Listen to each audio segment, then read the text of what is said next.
40% dos adeptos de seitas, 40% dos evangélicos hoje já foram, eu tô biruta hoje, desculpa, 40% dos testemunhas de Jeová já foram evangélicos, certo? Vocês sabiam disso? 40% dos testemunhas de Jeová já foram evangélicos. De cada 100 batistas no mundo, 11 vão para os testemunhas de Jeová num prazo de 10 anos de conversão. É estatística dos testemunhas de Jeová, né? E eles são verdadeiros no que falam nesses aspectos de números, né?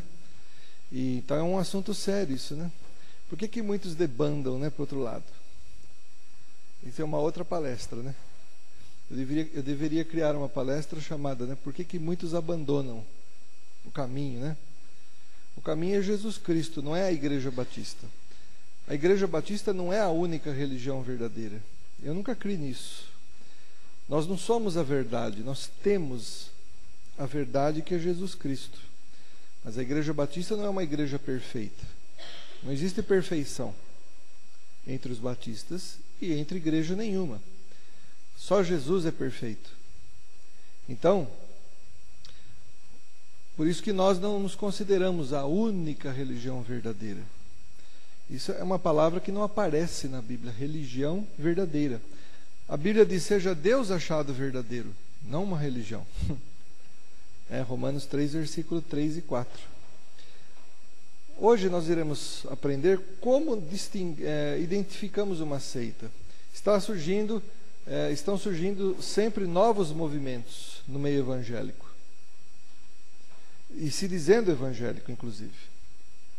Então, essas informações de hoje nos ajudarão nesse sentido. Podia apagar essas primeiras luzes, por favor? Aí fica mais fácil de ver. Vai ter algumas cenas.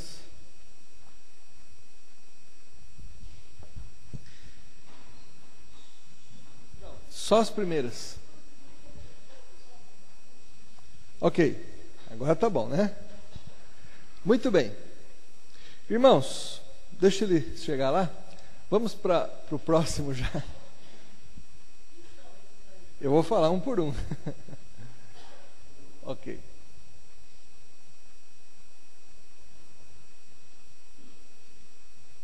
O que é uma seita? Seita é um grupo de pessoas que ensinam heresias. Heresias são desvios doutrinários.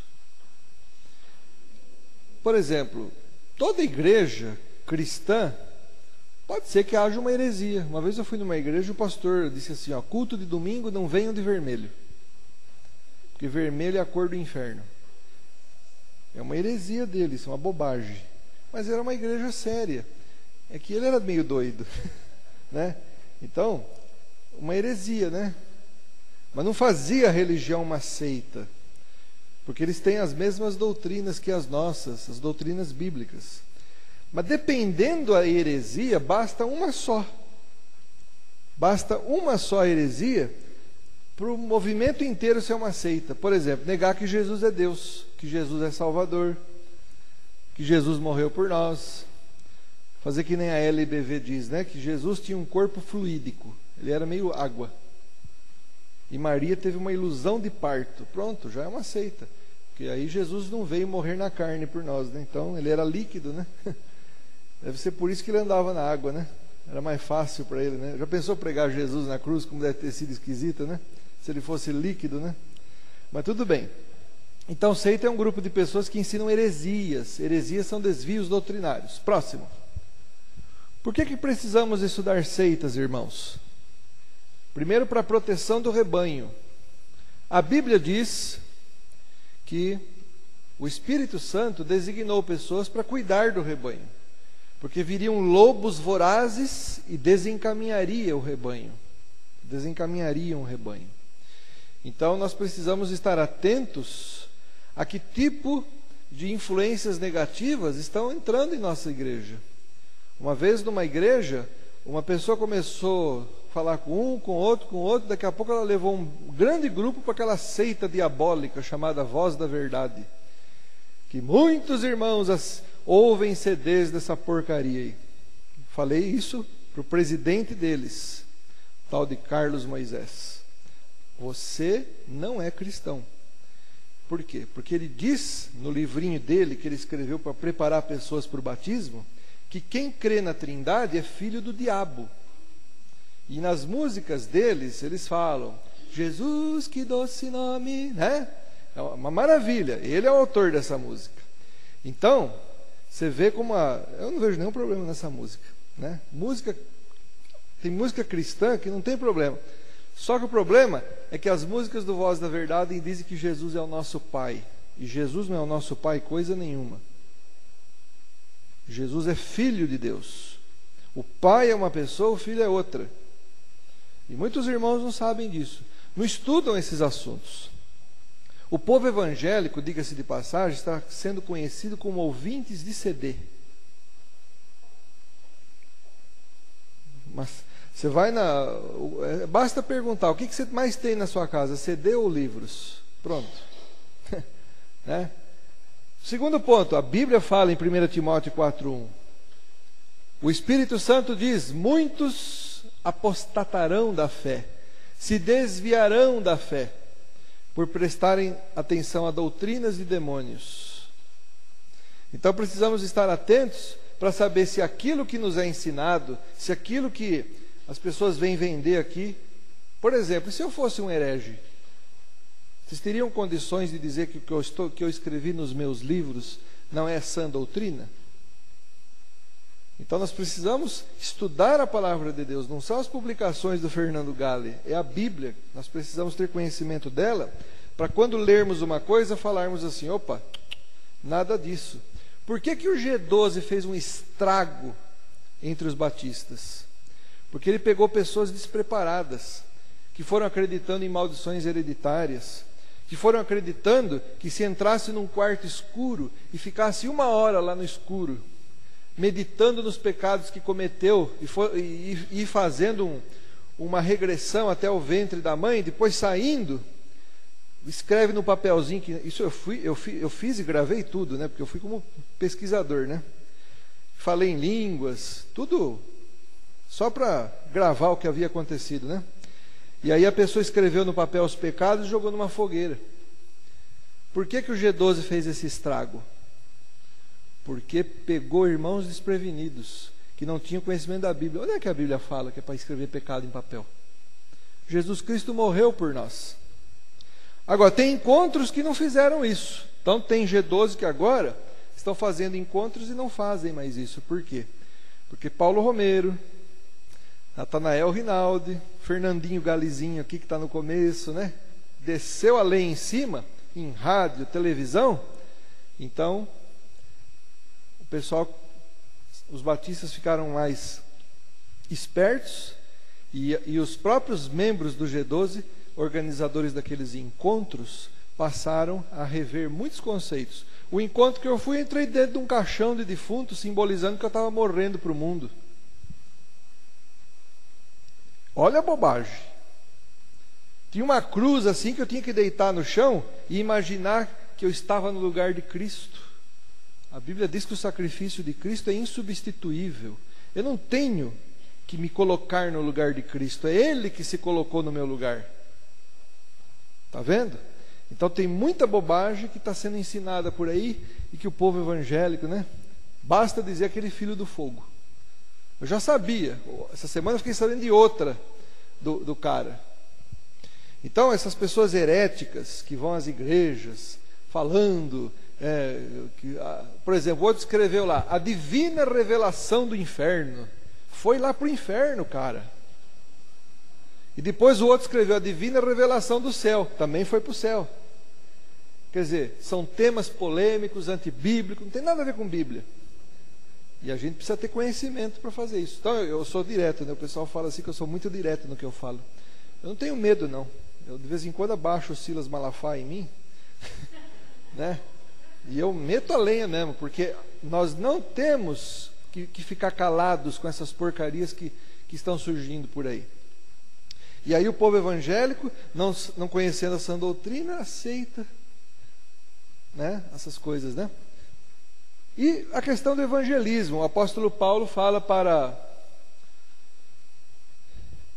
nos tornarmos judeus para os judeus, fracos para os fracos, e eu digo, testemunhas de Jeová para os testemunhas de Jeová, adventistas do sétimo dia para os adventistas do sétimo dia, católicos para os católicos, para ganhá-los para Jesus. Não é fazer o que eles fazem, mas se colocar no lugar deles e perguntar assim: se eu tivesse no lugar deles, o que eu gostaria de ouvir para aceitar Jesus? Então isso é interessante. Próximo. Vamos identificar uma seita então. Primeiro perfil das seitas: líderes polêmicos. As seitas possuem líderes e fundadores com ensinos estranhos e contrários à sã doutrina. O líder é doido, em outras palavras. Ele tem comportamento de gente que é esquisita. Alguns eu digo assim, que não são muito certos da cachola, né? Porque o que eu já vi, esses dias eu fui numa igreja, o pastor curava com suor. Ex-batista. Ele cura com suor. Igreja Mundial do Poder de Deus. Seita. Um pastor que ensina uma coisa dessa e as pessoas acreditam, é uma seita. Porque quem cura é Jesus, não é o suor. Agora ele está com esse papo. Não, claro, né? Mandei uma carta para o homem, né? Agora no programa dele, ele está falando assim: não sou eu não, é Jesus que cura. Então, você vê, né? É que bom, tomara que ele pense assim sempre, ensine os outros a crer nisso. A minha tia deixou de estar numa igreja cristã para acreditar no homem. E que triste que ela me deixou quando ela levou a toalhinha para passar no suor dele. Você vê que coisa, né? E teve um dia que tinha que dar R$100 ainda para entrar na fila do suor. Porque tinha muita gente e o suor do pastor é limitado, né? Haja suor, né? Para 3.000 pessoas, né? Então, quem dava R$100 teria o direito de passar a toalhinha no suor dele. Então, nós temos que tomar cuidado com essas bobagens, né? Você vê? Uma outra oportunidade eu falarei sobre movimentos neopentecostais. Aí vocês vão, meia hora, chorar de tristeza, que eu vou mostrar em slides os absurdos que eu tenho gravado. Eu não sei se a gente ri ou se a gente chora. Tem coisa engraçadíssima, né? Começar do Dom do Riso, né? Eu tenho uma gravação de Dom do Riso ali que é uma coisa assim aberrante. Próximo. Por exemplo, a Ellen Goldwhite com seu esposo Tiago White. Eles são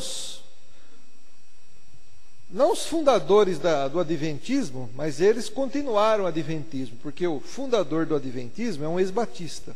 Ele previu o fim do mundo para 1843 e depois para 1844. Aí ele se arrependeu porque a data não veio, né?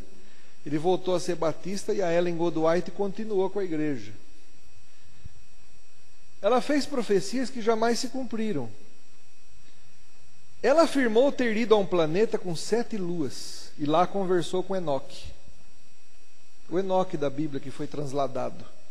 Então ela disse que no livro dela, Primeiros Escritos, página 137, que ela estava escrevendo cartas para não sei quem, e de repente ela viu um anjo, e esse anjo fez que nascessem asas nas costas dela, e ela saiu voando e foi para um planeta de 7 luas.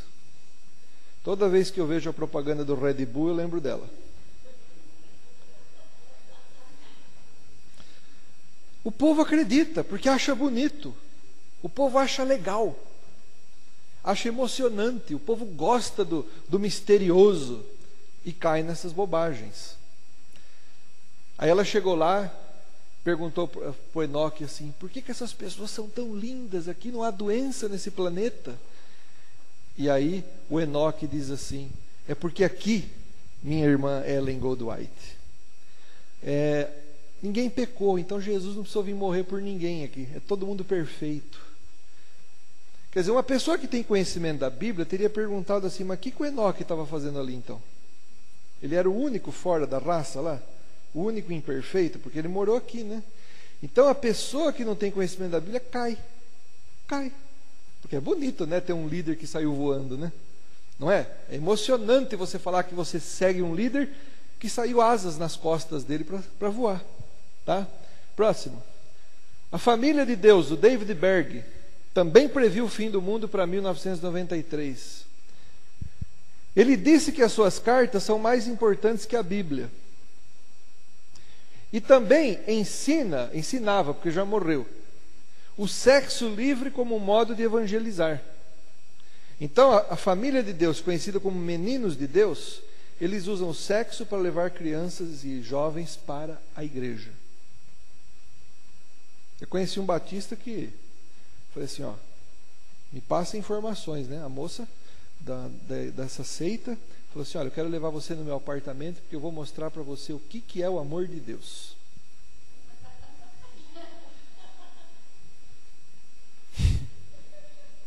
Você vê que coisa? Agora, o cara morreu, o líder morreu, mas saiu uma cartilha nova para ensinar jovens a Bíblia. A primeira capa está ele lá, nu, numa cama, com 2 anjinhas do lado. Mas até no céu ele é sem vergonha. E isso, irmãos, essa seita está crescendo, crescendo e crescendo. Seita? Hã? Não, eu estou falando que a cartilha colocou ele no céu. Então eu estou dizendo assim, né? Até lá ele é um sem vergonha, né? Mas ele não foi para o céu, com certeza. Posso afirmar isso. Próximo.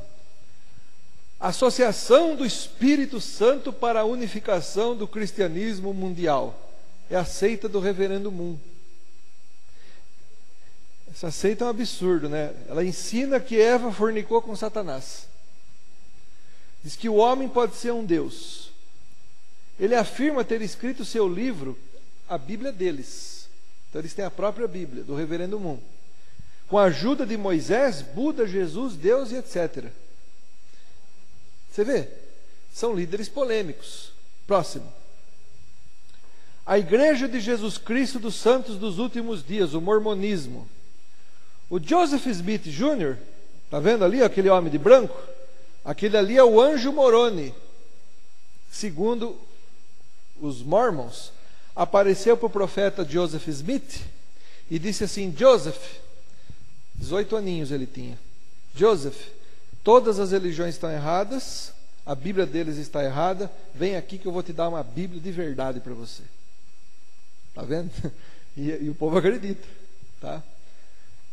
Então ele diz que o anjo Moroni ele visita e ele revela a verdadeira Bíblia, que é o livro de Mormon. Previu o fim do mundo para 1894. Você já percebeu que todo líder de seita previu o fim do mundo? Era polígamo. Eu sou meio louco. Assim, né? Eu defendo a verdade. Uma vez na igreja batista, apareceu um sujeito falando em línguas. E a igreja batista, da onde eu pertencia, em Américo Brasiliense, eu fico na minha, eu tenho a minha posição, se alguém falar em língua na minha frente, eu respeito, cada um com a sua experiência, certo? Eu respeito, eu não faço nada. Mas esse sujeito na escola bíblica dominical falou assim, irmãos, você sabia que a Bíblia tem erros? E eu já fiquei com o pé atrás. A Bíblia tem 2.000 erros. Eu falei, a Bíblia tem 30.000 versículos. Eu falei, 2.000 erros dá 7% de erros.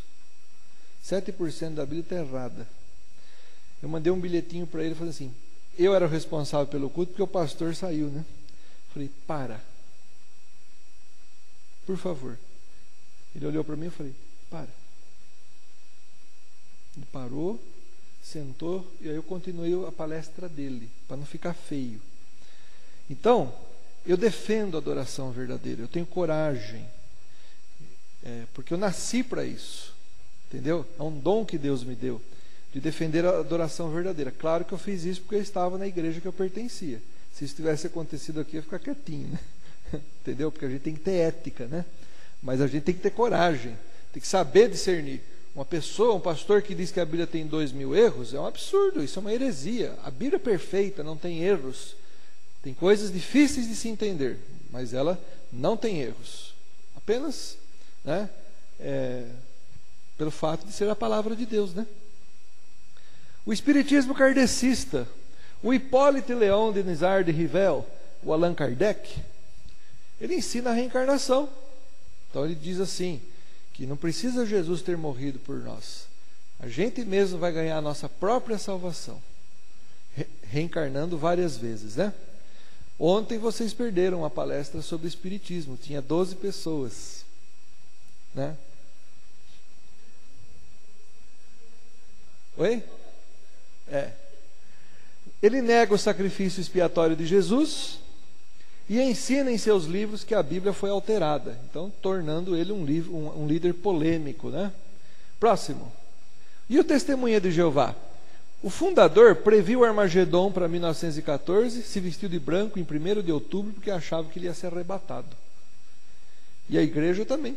Ficou todos vestidos de branco no dia 1º de outubro. Teve alguns que subiram até no telhado para ver se encurtava a distância para subir para o céu. Verdade, contaram isso no livro deles.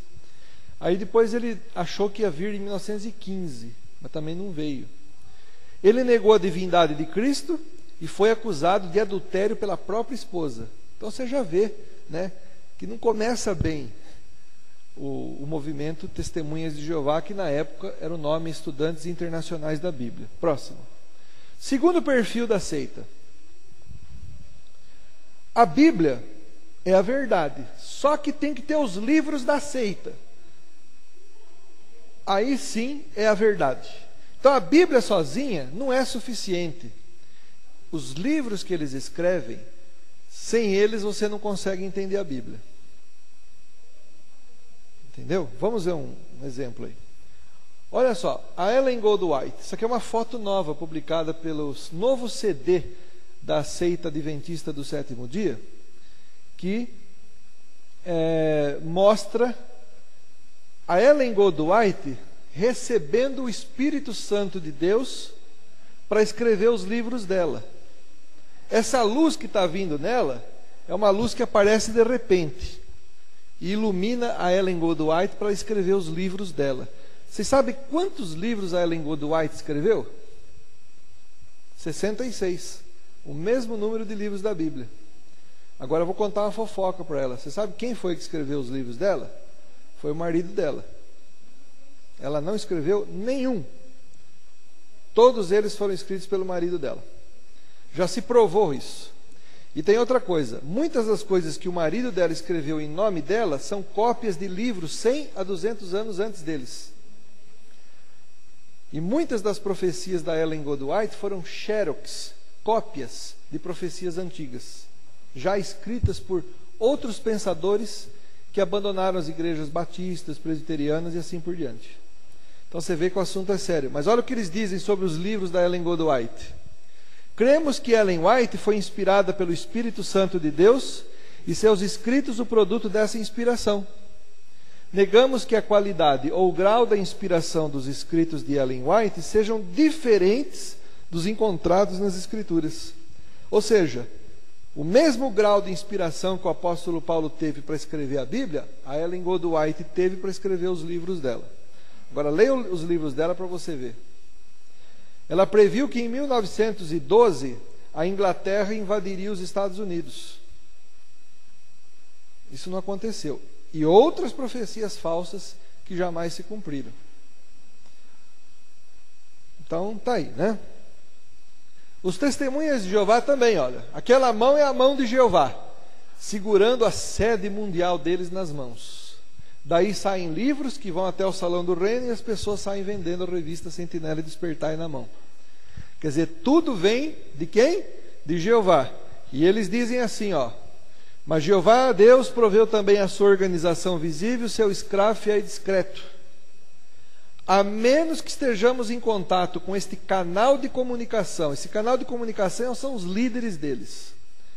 A menos que estejamos em contato com este canal de comunicação usado por Deus, não avançaremos na estrada da vida, não importa quanto leiamos a Bíblia. Então você pode ler a Bíblia à vontade. Se você não estiver em contato com o canal de comunicação, que é a liderança dos testemunhos de Jeová, então você não vai avançar na estrada da vida. A Bíblia é suficiente. Por que precisamos? Claro, não estou descartando que alguém pode explicar a Bíblia.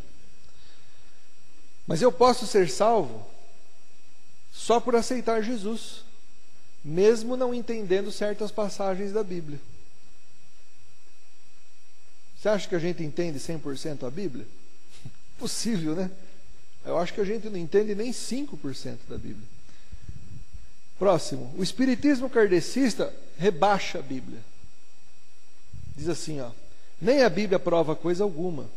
O espiritismo não assenta seus princípios nas Escrituras, mas a nossa base é o ensino dos espíritos. Eles usam a Bíblia quando convém, mas eles não assentam seus ensinos na Bíblia, sim no ensino dos espíritos. E isso é uma verdade mesmo, né? Que o ensino deles realmente são ensinos dos espíritos. A gente já sabe quem são eles, né? Satanás e seus demônios, né? Sem sombra de dúvida. Próximo. O mormonismo. Olha como eles rebaixam a Bíblia. Declarei aos irmãos que o livro de Mórmon era o mais correto de todos os livros da terra e a pedra angular da nossa religião. Quem é a nossa pedra angular, irmãos? Para eles é o livro de Mórmon. Você viu que absurdo? Próximo. Catolicismo romano. Olha o Paulo VI. Quando eu era pequenininho eu falei Paulo Vi.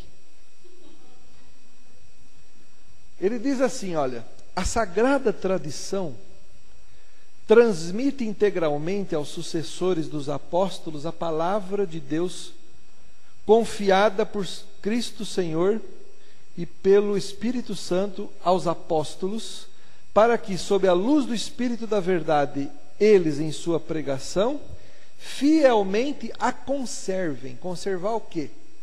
A tradição, a sagrada tradição.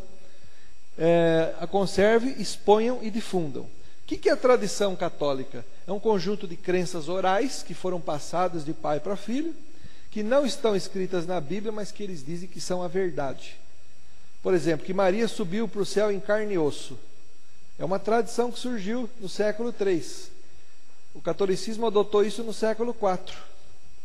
Que Maria é mãe de Deus, né? Maria não é mãe de Deus, ela é mãe de Jesus, homem. Foi outra tradição que foi passada de pai para filho, que não está na Bíblia. Então, há muitas heresias católicas que não estão na Bíblia, mas que fazem parte da tradição. Crenças orais, passadas de pai para filho, depois, claro, escritas, né? Mas tudo começou oralmente. E a LBV? Legião da Boa Vontade. Esses dias me toca o telefone em casa, né? Olha lá, escuta essa. Olha, nós somos da LBV, estamos pedindo... Eu falei, só um minuto. Eu sou evangélico, já contribuo com a minha igreja. Eu, quando posso, ajudo pessoas que realmente estão precisando. Aí a moça falou, não, mas irmão, eu também sou evangélica. Aí meu caí da cadeira, né? Eu falei, mas como que você é evangélica? Que igreja você é? Eu sou da Assembleia de Deus. Eu falei, o que você está fazendo aí? Estou trabalhando, uai. Entendeu? Eu falei, mas você sabia que a LBV é uma seita? Aí ela falou assim, não, aqui é uma instituição de caridade. Eu falei, é espírita. Aí eu pedi para ela, você tem esse livro aí? Aí ela fala, eu pedi para ela abrir nesse livro, que ela coincidentemente tinha, porque eles estão próximos à biblioteca. Ele diz assim, ó: ora, isso explica a necessidade das revelações progressivas, cuja finalidade, traçada pelo próprio Jesus, é corrigir e atualizar a parte humana da Bíblia Sagrada. Portanto, com todos os erros de origem humana, a Bíblia continua certa, como demonstra a doutrina do céu da LBV. A Bíblia, com todos os erros, continua certa. Bonito, né? Interessante, né? É a mesma coisa que eu falar assim para minha esposa, ó, com todos os seus erros, você continua certa. Ela vai mudar? Não vai, né? Então, ele quer mudar a Bíblia. E aí eu li outras coisas para ela, né? Ela falou, irmão, então eu vou me inteirar melhor sobre esse assunto. Eu falei, você tem que pedir demissão. Você não tem que trabalhar para espírita. Tá certo? Então tá bom, obrigado. Bati o telefone. Que é meu jeitão, né? A Bíblia diz, irmão, que a Bíblia é perfeita, viu? Tá? É perfeita. Salmo 19, versículo 7 diz: a tua palavra é perfeita, ela é inspirada por Deus, ou seja, aquilo que os homens escreveram contém os pensamentos de Deus. Ela é suficiente. A Bíblia diz que em Gálatas 1:8, quem acrescentar algo tem que ser amaldiçoado, mesmo que apareça um anjo do céu. É amaldiçoado o anjo, a mensagem e aquele que acredita na mensagem. Tá? Tem uma Assembleia de Deus agora, ministério lá em Boston, mas já está chegando no Brasil, né? Tem uma cadeira lá. Não estou falando mal das Assembleias de Deus, não. São meus irmãos em Cristo. Estou falando da heresia que surgiu lá. Então tem uma cadeira lá que é para anjo. É o anjo da igreja, que tem uma cadeira dourada, né? Que ele senta lá. É aquele Uriel de Jesus. Uriel de Jesus que inventou essa história aí. Diz que ele foi para o céu, também fez curso lá. Só que ele ficou uma semana só. Ele ficou menos tempo que a Ellen Goldwhite. Fez um curso inferior, né? Mas aí ele voltou dizendo que tem um anjo todo dia lá no culto. E esse anjo fica lá para sentar na igreja lá. Tem que ter a cadeira dele, né? Está vendo? E Jesus fala: a tua palavra é a verdade. Então a Bíblia não tem parte humana. A Bíblia é 100% inspirada por Deus. Parece às vezes um texto contraditório, né? Eu tenho uma palestra de 2 horas que fala sobre aparentes contradições da Bíblia, tá? Muito bem. Terceiro perfil: as seitas rebaixam Jesus Cristo. O Pai, que é Deus só, ele é maior que o Filho, que é um deusinho menor, para as seitas. Nós não, nós cremos que Pai, Filho e Espírito Santo são o nosso Deus. Ele é um Deus tripessoal. Ele subsiste em 3 personalidades diferentes e distintas. Não conseguimos explicar como, mas a Bíblia fala que o Pai é Deus, o Filho é Deus, o Espírito Santo é Deus, mas diz que Deus é um só. Não sabemos a explicação disso. Temos que aceitar, porque os caminhos de Deus são muito mais altos do que os nossos. Mas as seitas dizem, o catolicismo romano, por exemplo, rebaixa o Filho, quando diz que Maria também salva. Olha lá, Editora Santuário, o livro Rezemos o Terço. Eles dizem: sois onipotente, ó Maria. Onipotente é só Deus. A palavra hebraica El Shaddai aparece 48 vezes só para Deus na Bíblia, nunca para um homem. Sois onipotente, ó Maria, visto que vosso Filho quer vos honrar, fazendo sem demora tudo que vós quereis. E ainda diz que o Filho obedece Maria ainda, que é Jesus. Os pecadores só por intercessão de Maria obtêm o perdão. Maria é toda esperança de salvação. Quando o catolicismo ensina isso, eles estão rebaixando Jesus, porque só Jesus salva. Maria salva? De jeito nenhum. Se Maria salva, você está dividindo o sacrifício de Cristo com Maria. Então você está rebaixando Jesus. Próximo. O Testemunha de Jeová diz assim sobre Jesus: a primeira criação de Jeová foi seu Filho unigênito. Para o Testemunha de Jeová, Jesus foi criado. Eles dizem que Jesus é o princípio da criação de Deus. São analfabetos em grego. No grego, a palavra o princípio da criação de Deus não quer dizer que Jesus foi o primeiro a ser criado, mas quer dizer que ele deu princípio à criação. E no grego isso é claro, mas os caras são analfabetos em grego. Eles não entendem isso. Eles acham que Jesus faz parte da criação. Então eles estão rebaixando Jesus. A Bíblia diz que tudo foi criado por Jesus. Só faltava uma criatura criar todas as coisas. Né? Não faz sentido isso. Próximo. Os adventistas do 7º dia até acham que Jesus é Deus. Só que eles dizem que Jesus é o arcanjo Miguel. Em sua humanidade, Cristo participou... esse aqui é outro assunto. Mas eles também falam que Jesus é o arcanjo Miguel, tá? Por que Jesus não pode ser o arcanjo Miguel? Porque Miguel é inferior a Jesus em poder. Miguel precisou lutar contra o dragão.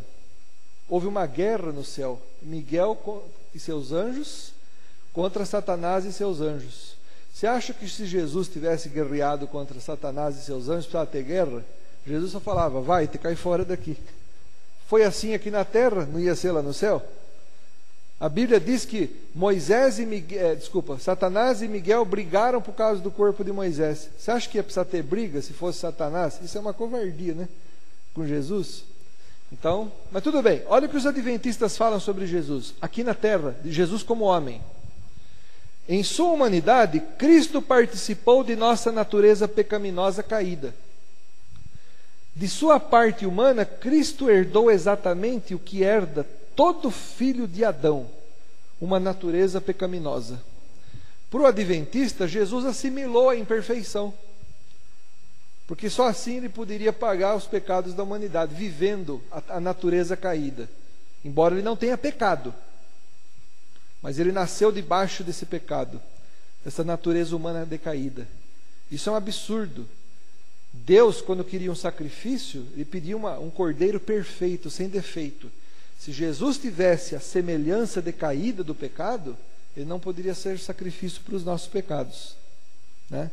Então você vê que é uma heresia. Os mormons, olha o que eles dizem.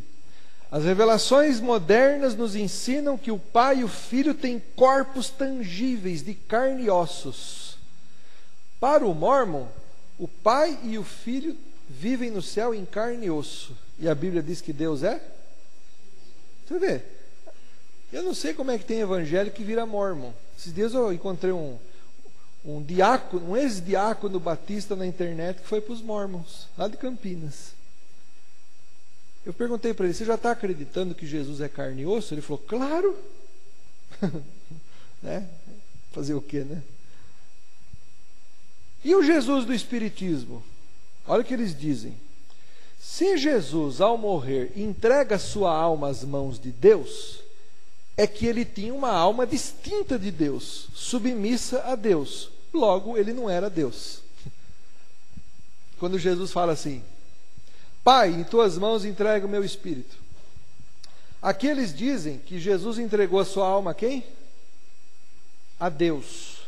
Mas Jesus não falou isso. Ele falou, Pai, em tuas mãos entrego o meu espírito. Por que é diferente? Porque Jesus é Deus. Se ele tivesse dito assim, ó, Deus, em tuas mãos entrego o meu espírito, aí podia até ser, né? Mas ele falou, Pai. Por quê? Porque o nosso Deus são 3 pessoas, Pai, Filho e Espírito Santo. De modo que uma pessoa conversa com a outra. O Pai conversa com o Filho envia o Espírito Santo. Então, dentro dessa trindade existe diálogo. Deus fala assim, façamos o homem. Era o Pai e o Filho e o Espírito Santo conversando sobre criar as coisas, criar o homem. Façamos, no plural, né? A Bíblia diz que Jesus é Deus. João 1:1. Lá diz assim, que no princípio era o verbo estava com Deus e o verbo era Deus. Ele é Criador. João 1, versículo 3. Lá diz assim, que todas as coisas foram criadas por Jesus. Nada foi feito sem Ele. Ele é eterno. Isaías 9:7 diz que Ele é Pai da eternidade. Se Ele é Pai da eternidade, Ele tem que sempre ter existido e nunca vai deixar de existir. Por isso, lemos em Miqueias 5, versículo 2, que as origens do Messias são desde os dias da eternidade. No hebraico, essa expressão quer dizer, nunca ele começou a existir, sempre ele existiu. Tá? Ele é Senhor. Lucas 1,43, Jesus foi chamado de Senhor, não por ter uma certa idade, mas ele estava na barriga da mãe, na barriga de Maria, e a Isabel fala assim, de onde me provém que me venha visitar a mãe do meu Senhor? Jesus foi chamado de Senhor no ventre de Maria, mostrando que ele é Senhor por natureza, não por ser o Senhor Fernando, o Senhor Pedro, o Senhor Jesus, nesse sentido. Ele já era Senhor desde nenezinho, antes de nascer, porque ele sempre foi Senhor. E ele é Salvador. Então, Atos 4,12 diz que só no nome de Jesus podemos ser salvos. Então as doutrinas espíritas, mormons, católicos, testemunhos de Jeová, eles estão errando sério em rebaixar Jesus e tirando algo da personalidade de Jesus. Próximo. O quarto perfil. As obras também salvam. A Bíblia diz que somos salvos pela graça por meio da fé. Isso não vem de obras. Não adianta dar dízimo para ser salvo, não resolve o problema. Você tem que dar dízimo porque você já é salvo. Entendeu? É um agradecimento, né? Vamos lá. Próximo. Os adventistas do sétimo dia ensinam, no livro da Ellen Goldwhite, santificar o sábado ao Senhor importa em salvação eterna. É errado guardar um sábado? Não, pode guardar. Eu acho bonito, já fiz isso. Mas não que isso salva. Eu já guardei sábado, já guardei a quinta, a terça, né? Porque o negócio hoje é o domingo, né? É o dia do Senhor. Mas se eu quiser guardar o sábado, eu posso guardar. Guardar um dia para Deus, para eu descansar, repousar das atividades materiais, só pensar em Deus naquele dia. Mas dizer que isso vai me salvar? Que isso? Isso não existe. Isso é heresia. A Bíblia diz que a salvação é gratuita. Tem um CD novo dos adventistas falando que Jesus salva gratuitamente as pessoas. Esse CD fala assim, as religiões aí, ó, quer dizer, né, as religiões aí, eles dizem que a pessoa tem que trabalhar, olha que coisa, né, para ganhar a salvação, tem que paparicar o pastor. Não, Jesus Cristo dá a salvação de graça. Mas junto com esse DVD que eu comprei, ganhei uma revista adventista que fala assim, quando meditamos no que precisamos fazer e no custo da nossa salvação, então quer dizer, é de graça, mas usa a palavra custo. Temos que fazer algo para ganhar a salvação. Então eles dizem que a fé salva, mas as obras também. Então, fazer o quê, né? Por quê? Então quer dizer que eu não vou fazer obras? A Bíblia fala que a fé sem obras está morta. Não. É que você vai fazer obras para agradecer pela salvação, não para ganhar a salvação. Então nós não trabalhamos para Deus por interesse, nós trabalhamos por agradecimento. É muito mais bonito, né? O Espiritismo é o evangelho dos méritos próprios. O Espiritismo. Eu sou salvo porque eu tenho que melhorar em de vidas passadas a outras vidas. Mas o que Jesus faz por nós, eu disse ontem, vale por milhares de reencarnações. Nós nos tornamos filhos de Deus da noite para o dia. Só dizer sim para Jesus, né? Próximo. A Igreja Messiânica Mundial. Olha que interessante isso. A partir do momento em que doamos dinheiro, muitas de nossas máculas serão eliminadas.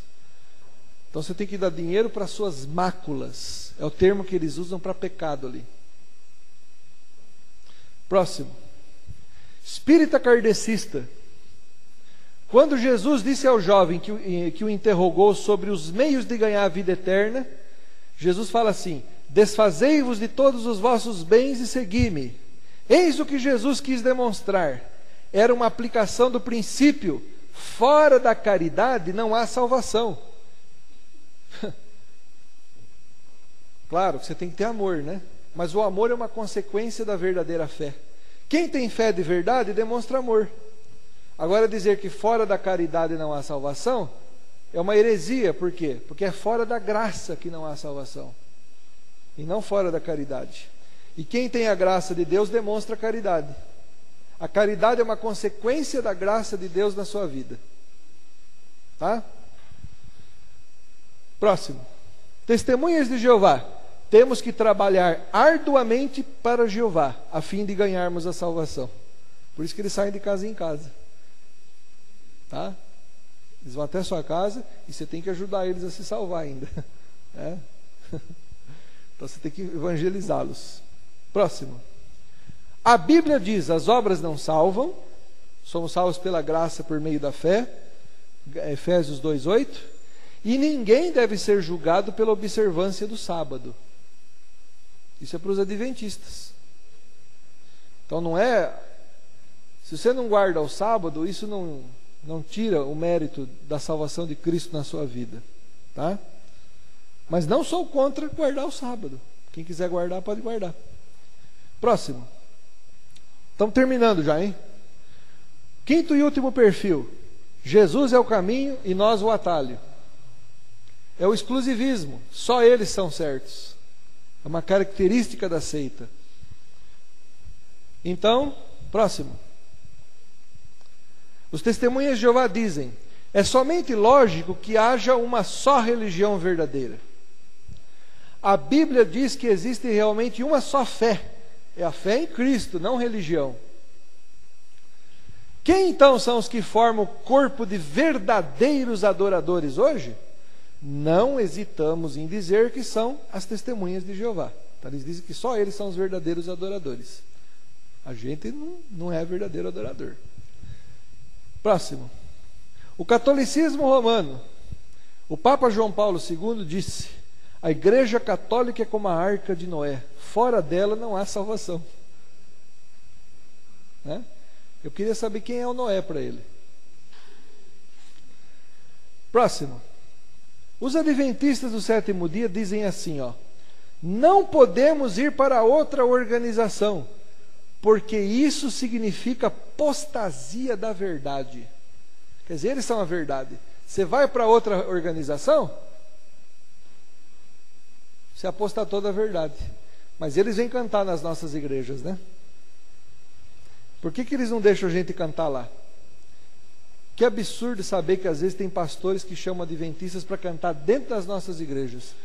E eles chegam assim: ô irmão, uma vez um adventista, ô irmão, eu falei: peraí, você está me chamando de irmão por quê? Você torce para os santos? Aí ele falou assim: não, mas por quê? Você é meu irmão. Eu falei: eu sou seu irmão em Cristo? Não, você é meu irmão. Sei, mas eu quero saber se eu sou seu irmão em Cristo. Ah, mas você é meu irmão. Eu falei: então você deixa de ser sem vergonha? Eu falei para ele assim, ó: você está me chamando de irmão porque, segundo os adventistas, uma carta secreta dos pastores que eles receberam, você tem que me chamar de irmão porque eu sou descendente de Adão e Eva como você. Eu tenho essa carta em casa. É uma carta que circula só entre os anciãos, os pastores lá. Então, eles têm que me chamar de irmão só porque eu sou descendente de Adão e Eva. Mas pergunta para ele: eu sou seu irmão em Cristo? Aí ele sai da raia. Porque ele não pode dizer que eu sou irmão em Cristo dele. Se ele disser, é porque ele pensa diferente da igreja adventista. Então pode ser que ele seja até um cristão salvo, que está ali dentro esperando a hora de sair, né? Próximo. O espiritismo kardecista diz assim: olha como eles dizem que só a religião deles é certa. A lei do Antigo Testamento está personificada em Moisés. A do Novo Testamento está personificada no Cristo. O Espiritismo é a terceira revelação da lei de Deus. E o José de Paiva Neto, da LBV, disse: a LBV é a quarta. E eles brigam entre eles. Por quê? Porque o Espiritismo diz que o Chico Xavier foi a reencarnação de Allan Kardec. E a LBV diz que foi Alzira Zarur. Só tem um problema, né? Os dois nasceram meio perto um do outro. Então vai ser duro de descobrir, né? Quem que é a reencarnação de quem, né? Então, irmãos, a Bíblia diz o seguinte: Jesus fundou a sua igreja. Ele diz assim: tu és Pedro, e sobre esta pedra edificarei a minha igreja. A igreja de Cristo é quem? Todos aqueles em toda a história do cristianismo que aceitaram Jesus como seu Salvador. Essa é a igreja dele. Não é a placa religiosa. E segundo, essa igreja sempre existiu, representada pelo trigo no meio do joio. Se só os testemunhas de Jeová fossem a verdade, então Jesus teria contado a parábola do trigo e do joio diferente. Ele teria falado assim: ó, eu plantei o trigo, veio alguém, arrancou o trigo e semeou o joio no lugar. Aí depois vai vir alguém plantar o joio de novo. O testemunho de Jeová ensina que Jesus já era testemunha de Jeová. Aí aconteceu o quê? Jesus morreu, os apóstolos morreram, sumiu a igreja de Cristo. Ela ficou um monte de tempo sem existir. Até que veio o fundador das testemunhas de Jeová e reinaugurou a igreja de Cristo. A parábola do trigo e do joio não mostra isso. Mostra que trigo e joio cresceriam juntos até a volta de Cristo. Isso quer dizer que em toda a história do cristianismo, sempre Jesus teve a igreja dele, mas sempre teve os picareta no meio, né? Entendeu? Próximo. Então, para terminar, perguntas, irmãos. Tem você amor pelos sectários? Sim ou não? Sim ou não? Não. Nós batemos a porta na cara deles.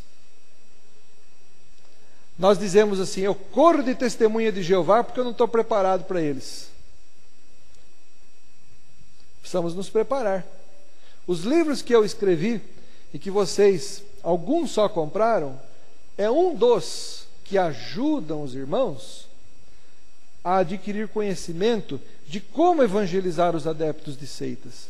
Eu estou orando a Deus para vocês adquirirem esses livros, para abençoar o meu ministério, mas para abençoar a sua vida, porque tem pessoas que, para a glória de Jesus Cristo, usaram o meu livro para evangelizar testemunhas de Jeová, e eles estão hoje sendo cristãos. Entendeu? Então é para a glória de Jesus isso, não para a minha, mas é para a glória de Jesus. Então, os meus livros, a minha literatura, que estará disponível depois do culto, é para abençoar a sua vida. Tá certo? Está preparado para evangelizá-los? Sim ou não? Não. Então temos que nos preparar. Saber o que eles creem, para sabermos como levar a verdade para eles.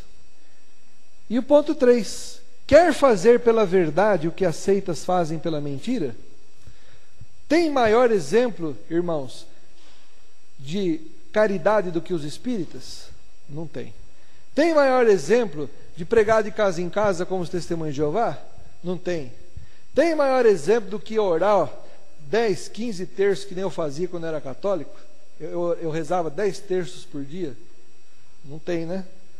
Estamos dispostos a fazer então pela verdade, nesse mesmo ímpeto, o que as seitas estão fazendo pela mentira?